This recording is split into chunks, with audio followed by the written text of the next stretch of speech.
Hey, it's Morgan, and I'm back with a book review on Zadie Smith's Swing Time. So the book comes out tomorrow, November 15th, and I promise I got my advanced reader copy, read it, and here I am with the review. So this was my first Zadie Smith novel, and I must say I'm definitely impressed. So Swing Time is about an unnamed main narrator and her childhood experience growing up with her friend Tracy and how they grow apart when they get older. We follow the main narrator through like a first person narration, and we see how her and Tracy became friends all the way through how they are no longer friends as adults. There is also this underlying theme of dance and how Tracy is the better dancer, where the narrator also is good at dance, but she is better at like rhythm and music and putting those dance steps together. And we see how their lives also transform through dance. So during this novel, I had a bit of a hard time trying to figure out where Zadie Smith was going with it. There are a lot of like racial and class undertones and commentary going on with this novel.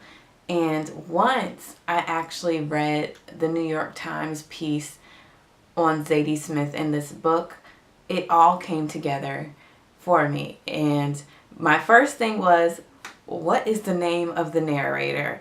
I thought I had missed it, but the narrator is unnamed, and that is an important idea going through the book, that she doesn't have a name, and it shows like how she acts as a symbol. The second thing is Zadie Smith said this book is about colonialism, and I read this article halfway through reading Swing Time, and interestingly enough, once I read this article and then I kept reading the book, it's like everything clicked. And once she said that this book is about colonialism, it made sense on why she elaborates on certain things like race, class, gender, and the story takes the turn it does. There is a bit of a plot twist close to the end of the book. However, it's not a very shocking plot twist, but it definitely hits home on Zadie Smith's point about colonialism and its ever existing, ever lingering effects. So I would definitely suggest you pick this book up.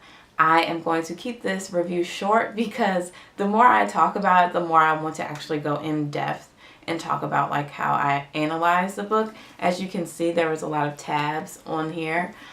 It was definitely not a light read, so if you are interested in doing some light reading, definitely due to how last week with the American presidential election has been stressful for a lot of us, I would suggest still picking this book up and maybe waiting to read it.